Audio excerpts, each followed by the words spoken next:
Dear students, good morning to all of you. मैं आप सबको अपने फिज़िक्स चैनल फिज़िक्स वाले में स्वागत करता हूं। आज हम ड्रिफ्ट वेलोसिटी के बारे में समझेंगे। हमें मालूम है कि कंडक्टर के पास बहुत सारे फ्री इलेक्ट्रॉन्स होते हैं और इन्हीं फ्री इलेक्ट्रॉनों के कारण ही उस पर करंट फ्लो होता है। ये जो फ्री इलेक्ट्रॉन है, जब कंडक्टर के दोनों एंड के बीच में कोई पोटेंशियल डिफरेंस ना हो तो ये फ्री इलेक्ट्रॉन रूम टेम्परेचर से थर्मल एनर्जी लेकर के इधर उधर मोशन करते हैं, रैंडम मोशन करते हैं। ये जो रैंडम मोशन है इसकी मैग्नीट्यूड, इसकी स्पीड की मैग्नीट्यूड बहुत हाई होती है, अबाउट 10⁴ मीटर पर सेकेंड के ऑर्डर का होता है। लेकिन जैसे कि रैंडम मोशन है, कोई भी इलेक्ट्रॉन किसी भी डायरेक्शन में मूव कर सकता है, तो कुछ इलेक्ट्रॉन लेफ्ट में जा रहे हैं तो कुछ राइट में जा रहे हैं, कुछ ऊपर जा रहे हैं, कुछ नीचे जा रहे हैं। इन सब की वेलोसिटी का यदि हम एवरेज कैलकुलेट करें तो it is always equal to 0। और एवरेज वेलोसिटी 0 होने के कारण कोई चार्ज ट्रांसफ़र नहीं हो पाता due to this motion, thermal motion, और इसलिए इस मोशन के कारण कोई करंट फ्लो नहीं होता, कोई करंट क्रिएट नहीं होता। लेकिन जब हम कंडक्टर के दोनों एंड के बीच में एक पोटेंशियल डिफरेंस मेंटेन करते हैं तो कंडक्टर की लेंथ के डायरेक्शन में एक इलेक्ट्रिक फील्ड क्रिएट होता है और वो इलेक्ट्रिक फील्ड सारे फ्री इलेक्ट्रॉनों पर अपने डायरेक्शन के अपोजिट एक फोर्स अप्लाई करता है और तब ये सारे इलेक्ट्रॉन उस डायरेक्शन में एक्सेलरेट होते हैं। अब सबके ऊपर फोर्स एक ही डायरेक्शन में लगा है तो सबको एक्सेलरेशन भी सेम डायरेक्शन में मिलता है, इसलिए सबकी स्पीड भी सेम डायरेक्शन में होती है और तब उस कंडक्टर से होकर के चार्ज ट्रांसफ़र होना स्टार्ट होता है, चार्ज फ्लो होना स्टार्ट होता है और फिर एक करंट वहाँ पर बनती है। तो फ्री इलेक्ट्रॉनों का इस पोटेंशियल डिफरेंस के कारण एक पर्टिकुलर डायरेक्शन में जो एवरेज स्पीड आ रहा है किसी भी टाइम पर, जो एवरेज स्पीड है सारे इलेक्ट्रॉनों का, हम उसी को कहते हैं ड्रिफ्ट वेलोसिटी। इस स्पीड का मैग्नीट्यूड बहुत कम है, 0.1 मिलीमीटर पर सेकेंड के ऑर्डर का है, मतलब 10⁻⁴ मीटर पर सेकेंड की ऑर्डर का है। पहले वाला कितना था? 10⁻+4 मीटर पर सेकेंड। ये कितना होता है? 10⁻⁻4 मीटर पर सेकेंड के ऑर्डर का है, यानी इतना कम है। लेकिन इलेक्ट्रिक करंट इसी मोशन के कारण बनता है। तो ये जो ड्रिफ्ट वेलोसिटी है ये कितना होगा, इसी के लिए हम फार्मूला डिराइव करने जा रहे हैं ताकि हमें मालूम हो कि ड्रिफ्ट वेलोसिटी किन किन फैक्टर्स पर डिपेंड करता है। तो चलिए मान लीजिए कि एक कंडक्टर में total number of free electrons capital N है। Let number of free electrons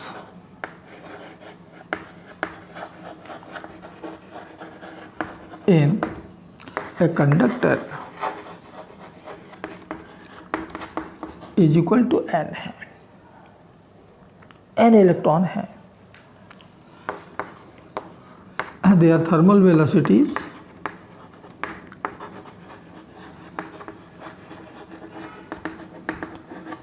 at an instant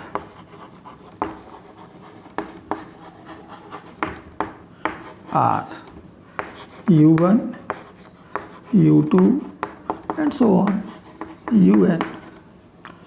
then इन सब का एवरेज निकालें तो क्या मिलेगा? Average U1 plus U2 plus UN upon N is equal to 0। इस पूरे मोशन की एवरेज वेलोसिटी 0 होता है, ठीक है ना। Let length of the conductor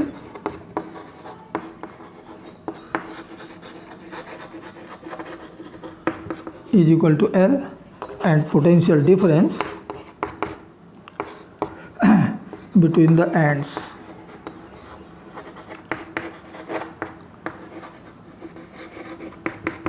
is equal to V। इसके दोनों एंड के बीच में हमने V पोटेंशियल डिफरेंस मेंटेन किया, अप्लाई किया। Then electric field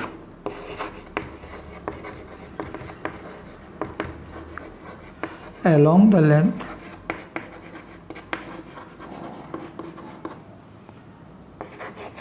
of the conductor,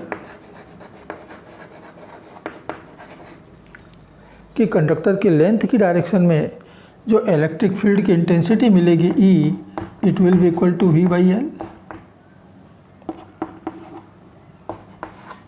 इतना इलेक्ट्रिक फील्ड मिला and therefore force applied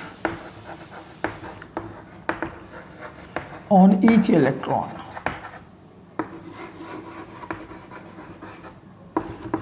F is equal to minus AE। Minus N ये बतला रहा है कि जो फोर्स है वो फील्ड के अपोजिट डायरेक्शन में होगा। ये जो फोर्स है वो फील्ड के अपोजिट डायरेक्शन में होगा। Sorry, minus EE, E the charge and capital is the intensity of the field. इतना फोर्स अप्लाई हुआ तो फिर उसको एक्सेलरेशन कितना मिला, and therefore acceleration of the electron is equal to the force by mass and therefore it is equal to minus EE by m। इतना acceleration उसको मिला in opposite to the field. Minus से नहीं कह रहा है कि एक्सेलरेशन जो है वो फील्ड के अपोजिट है और सारे इलेक्ट्रॉन अब उसी डायरेक्शन में एक्सेलरेट होंगे। तो velocity of the first electron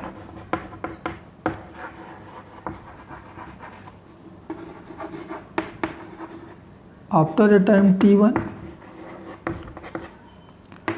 मान लीजिए v1 पहुंच गया तो u1 उसके पास थर्मल वेलोसिटी थी और प्लस एक्सेलरेशन आ गया, और इस एक्सेलरेशन के कारण t1 टाइम में कितनी वेलोसिटी आएगी, तो at1। अब इस टाइम t1 को समझ लो कि t1 क्या है। ये जो इलेक्ट्रॉन है जब एक्सेलरेट होते हैं कंडक्टर के भीतर, तो कंडक्टर के भीतर तो एटम्स हैं, इलेक्ट्रॉन्स हैं वगैरह वगैरह, सॉरी आयंस हैं, ये सब हैं। और ये एटम्स हैं, आयंस हैं, ये इलेक्ट्रॉन की कंपैरिजन में बहुत बड़े पार्टिकल्स हैं।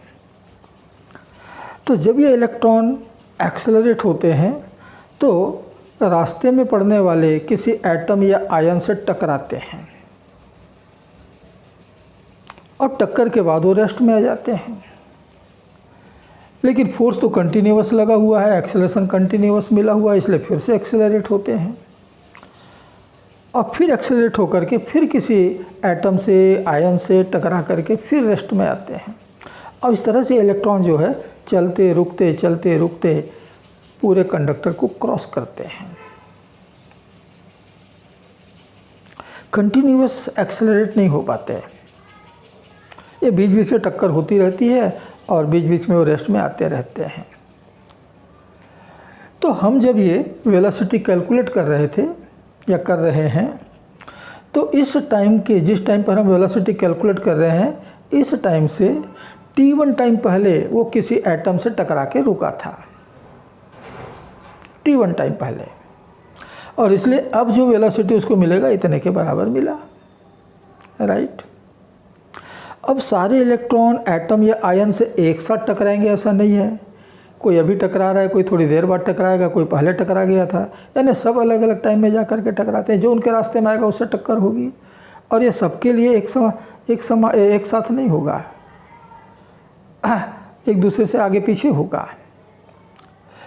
तो जिस टाइम पे हम पहले इलेक्ट्रॉन की वेलोसिटी कैलकुलेट कर रहे हैं, उस टाइम के t1 टाइम पहले वो टकराया था, तो कोई दूसरा इलेक्ट्रॉन जो होगा वो t2 टाइम पहले टकराया रहा होगा, तीसरा जो है वो T3 टाइम पहले टकरा रहा होगा। इस तरह से अलग अलग इलेक्ट्रॉन जो है डिफरेंट टाइम के पहले टक्कर हुई थी उनकी। तो ये अभी हमने फर्स्ट इलेक्ट्रॉन का निकाला, तो ऐसे आप दूसरे इलेक्ट्रॉन का निकाल सकते हो। तो velocity of the second electron at the same instant, इसी समय पर, इसी समय पर उसके पास कितनी वेलोसिटी होगी? तो उसके पास वेलोसिटी होगा v2 is equal to the thermal velocity plus velocity due to acceleration. इतना। इस तरह से हम सारे इलेक्ट्रॉनों की वेलोसिटी इंस्टेंटेनियस वेलोसिटी निकाल सकते हैं और निकालते जा रहे हैं। तो velocity of the nth electron, last वाले इलेक्ट्रॉन की velocity Vn is equal to UN plus A into Tn। ये हो गए सारे इलेक्ट्रॉनों की वेलोसिटी। और जैसे मैंने कहा था कि किसी भी समय पर सारे इलेक्ट्रॉनों की वेलोसिटी का एवरेज वो कहलाता है ड्रिफ्ट वेलोसिटी। तो इन सारे वेलोसिटी का एवरेज निकाल लीजिए, that will be the drift velocity. And therefore drift velocity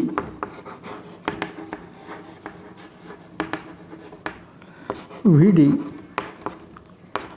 बराबर हुआ V1 plus V2 plus Vn divided by n, सबका एवरेज।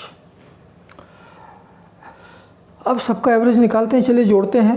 तो क्या मिलेगा? U1 plus U2 the so on plus UN by n। और ये तो सब में कॉमन है, ये कॉमन ले लिया, तो T1 plus T2 plus so on divided by n। तो जैसे हमने पहले देखा है कि इसकी वैल्यू तो 0 है, तो it is equal to 0 plus A की वैल्यू है minus E by tau, sorry E by M.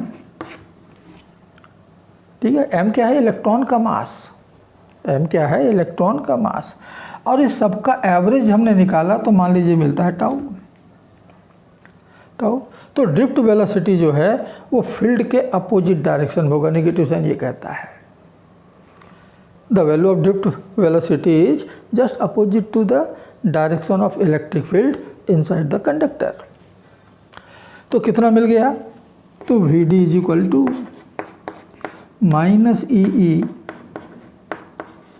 Tau upon M, इतना मिलेगा। अब जैसे कि हमको मालूम है कि E बराबर तो भाई V बाई एल होता है, तो मैं E की जगह V बाई एल रख सकता हूँ। और तब ड्रिफ्ट वेलोसिटी का मैं केवल मैग्नीट्यूड ले रहा हूँ, ओनली मैग्नीट्यूड।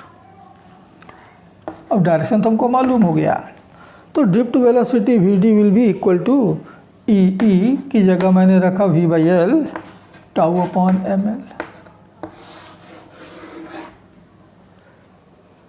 तो ये मैग्नीट्यूड और ये मैग्नीट्यूड एंड डायरेक्शन बोथ इतनी है।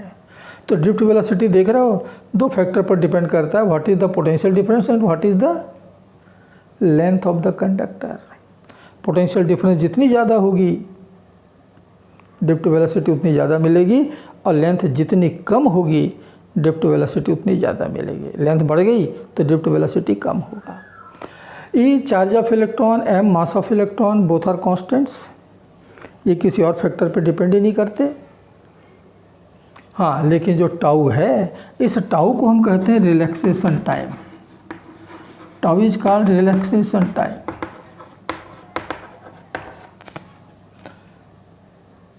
इसका क्या मतलब है? तो रिलैक्सेशन टाइम का मतलब है average time interval between two successive collisions of electron and atoms और आयंस। कि इलेक्ट्रॉनों का एटम और आयन से जो टक्कर होने का जो एवरेज टाइम इंटरवल है, दो टक्करों के बीच का जो एवरेज टाइम इंटरवल है, it is the relaxation time. यानी इतने टाइम तक इलेक्ट्रॉन फ्री मोशन करता है, ये हम मान के चलते हैं। ठीक, तो ये जो टाउ है, जो रिलैक्सेशन टाइम है, इट डिपेंड अपॉन टेम्परेचर, ये टेम्परेचर पे डिपेंड करता है। जैसे से टेम्परेचर बढ़ेगा, रूम टेम्परेचर जैसे से बढ़ेगा, इलेक्ट्रॉनों की थर्मल स्पीड भी बढ़ेगी, और यदि इलेक्ट्रॉनों की थर्मल स्पीड बढ़ गई तो टक्कर जल्दी जल्दी होंगे, और टक्कर जल्दी जल्दी होंगे तो रिलैक्सेशन टाइम कम हो जाएगा। Means relaxation time is inversely proportional to temperature. Temperature बढ़ेगा ये घटेगा, और टेम्परेचर घटेगा तो ये बढ़ेगा। तो इस तरह से ड्रिफ्ट वेलोसिटी फ्री इलेक्ट्रॉन्स का, याद रखना कि इसकी मैग्नीट्यूड बहुत कम है, अबाउट 10⁻⁴ मीटर पर सेकेंड के ऑर्डर का, लेकिन इलेक्ट्रिक करंट यहीं से बनता है, इसी से बनता है। अब यहाँ पर मैं फिर से कन्फ्यूजन आपका दूर करना चाहूँगा कि यदि इलेक्ट्रॉन इतनी कम स्पीड से जा रहे हैं तो क्या इलेक्ट्रिक करंट की भी वेलोसिटी इतनी कम है? क्योंकि हम कह रहे हैं कि इलेक्ट्रिक करंट तो इसी से बनता है, ड्रिफ्ट वेलोसिटी से बनता है। तो ड्रिफ्ट वेलोसिटी याद रखिएगा, this is the average velocity of electrons along a certain direction. ये इलेक्ट्रॉन की स्पीड है, करंट की नहीं। करंट की स्पीड किसको कहते हैं? इलेक्ट्रिक करंट किस स्पीड से फ्लो होता है? तो जैसे आप पोटेंशियल डिफरेंस मेंटेन करते हैं या अप्लाई करते हैं, तो जैसे हमने पोटेंशियल डिफरेंस अप्लाई किया तो कंडक्टर के भीतर इलेक्ट्रिक फील्ड इस्टेब्लिश होगा। वो इलेक्ट्रिक फील्ड जितने स्पीड से इस्टेब्लिश होता है कंडक्टर के भीतर, that is the speed of the current, वो करंट का स्पीड होगा। भाई ये कंडक्टर है, इलेक्ट्रॉन सब जगह हैं, इस एंड पर भी है, इस एंड पर भी है, इधर ऊपर में तरफ भी है, नीचे की तरफ भी है, सब तरफ है। फिर इलेक्ट्रॉन तो पूरे कंडक्टर में भरे पड़े हैं। अब जैसे हमने यहाँ पर एक पोटेंशियल डिफरेंस मेंटेन किया तो इलेक्ट्रिक फील्ड यहाँ पर इस्टेब्लिश हुआ, ई, इस एंड से इस एंड की तरफ इलेक्ट्रिक फील्ड इस्टेब्लिश होगा। अब इलेक्ट्रिक फील्ड यहाँ आ गया तो इसके ऊपर फोर्स लग गया, इलेक्ट्रिक फील्ड यहाँ पहुँच गया, इसके ऊपर फोर्स लग गया, इलेक्ट्रिक फील्ड यहाँ पहुँच गया, इसके ऊपर फोर्स लग गया। जैसे से इलेक्ट्रिक फील्ड इस्टेब्लिश होता चला जाएगा, इलेक्ट्रॉन के ऊपर फोर्स अप्लाई होते जाएंगे और इलेक्ट्रॉन एक्सेलरेट होना शुरू होंगे। यानी यहाँ का इलेक्ट्रॉन जब वहाँ पहुँचेगा तब इलेक्ट्रिक करंट कंप्लीट होगा, ऐसा नहीं है। जैसे ही इलेक्ट्रॉन ये चलना स्टार्ट करता है, ये इलेक्ट्रॉन भी चलना स्टार्ट करता है, यानी पूरे कंडक्टर में इलेक्ट्रॉन मोशन स्टार्ट हो गई। तो पूरे कंडक्टर में इलेक्ट्रिक करंट फ्लो होना स्टार्ट हो जाता है। तो ये जो फील्ड है जितने स्पीड से इस कंडक्टर के भीतर इस्टेब्लिश होता है, स्थापित होता है, उसी स्पीड को हम कहते हैं करंट की स्पीड। और ये किसके बराबर है? It is equal to the velocity of light in space. कि लाइट की स्पेस में कितनी वेलोसिटी होती है? तो हमको मालूम है 3 × 10⁸ मीटर पर सेकेंड। तो करंट भी कितने स्पीड से फ्लो होती है? 3 × 10⁸ मीटर पर सेकेंड। बिल्कुल डिफरेंट है। ड्रिफ्ट वेलोसिटी कारण करंट बनता है, लेकिन ड्रिफ्ट वेलोसिटी अलग है और करंट की वेलोसिटी अलग है। ठीक है, इसका एक बहुत अच्छा एग्जाम्पल एस.सी. वर्मा ने अपने बुक में दिया हुआ है, कॉन्सेप्ट्स ऑफ फिजिक्स पढ़ के देखिएगा, उनका इलेक्ट्रिक करंट वाला चैप्टर देखिएगा, तो वहाँ उन्होंने इसका एग्जाम्पल दिया हुआ है कि आप कोई सिनेमा देखने गए, जाके देखा तो बुकिंग विंडो या टिकट विंडो के सामने बड़ी लंबी लाइन लगी हुई है। अब आपको सिनेमा देखना है, टिकट खरीदना है, तो आप भी लाइन में लग गए, खड़े हो गए। अब एक एक आदमी टिकट परचेज करता जा रहा है और लाइन से बाहर होता जा रहा है, और आप जो है विंडो की तरफ बढ़ते जा रहे हैं। लाइन के साथ साथ आप विंडो की तरफ बढ़ते जा रहे हैं। देखा कि काफ़ी टाइम हो गया, अभी विंडो काफ़ी दूर है और पिक्चर सिनेमा स्टार्ट होने का बिल्कुल टाइम आ गया है। तो आपको थोड़ा गुस्सा आया, और उस गुस्से के कारण क्या किया, सामने वाले बंदे को आपने थोड़ा पुश कर दिया। आपके सामने जो भी आदमी था उसको थोड़ा ढकेल दिया। तो जैसे आप उसको ढकेलोगे तो क्या करेगा, वो अपने आगे वाले को ऊपर पुश करेगा, ढकेलेगा, वो अपने आगे वाले के ऊपर। और इस तरह से आपने जो यहाँ पर पुश लगाया है वो विंडो के पास जो आदमी खड़ा है वहाँ तक पहुँच जाता है। तो आपका पुश जिस स्पीड से उस विंडो तक पहुँच गया, that is the speed of electric current. वो इलेक्ट्रिक करंट की स्पीड है। और जो आदमी एक एक करके लाइन से बाहर जा रहे हैं और आप धीरे धीरे आगे बढ़ रहे हैं विंडो की तरफ, तो आपकी स्पीड है ड्रिफ्ट वेलोसिटी। आप किस स्पीड से ड्रिफ्ट हो रहे हैं, यानी सरक रहे हैं, that is the drift velocity of you. लेकिन जैसे आपने पुश किया, आपका पुश जिस स्पीड से, उसका इफेक्ट जिस स्पीड से विंडो तक के आदमी तक पहुंच गया, विंडो के पास खड़े हुए आदमी तक पहुंच गया, वो स्पीड है करंट की। ठीक, तो ये दोनों बिल्कुल डिफरेंट स्पीड से हैं। मैं समझता हूँ कि आप बिल्कुल क्लियर हो गया होगा कि करंट का स्पीड माने इलेक्ट्रिक फील्ड के इस्टेब्लिश होने का स्पीड, किस स्पीड से वो इस्टेब्लिश हुआ, that is the speed of current. तो प्यारे बच्चों, ड्रिफ्ट वेलोसिटी में इतना ही। अब यदि इस चैनल की टीचिंग आपको पसंद आ रहे हों तो वीडियो को लाइक करें, दोस्तों में शेयर करें, चैनल को सब्सक्राइब करें, बेल आइकन भी पुश कर दें ताकि नए अपलोड का नोटिफिकेशन आपको इमीडिएट मिल सके और आप उसका एडवांटेज उठा सकें। तो नेक्स्ट वीडियो तक के लिए मैं LR बर्चिया आप सबसे विदा लेता हूँ। नमस्कार, जय हिंद।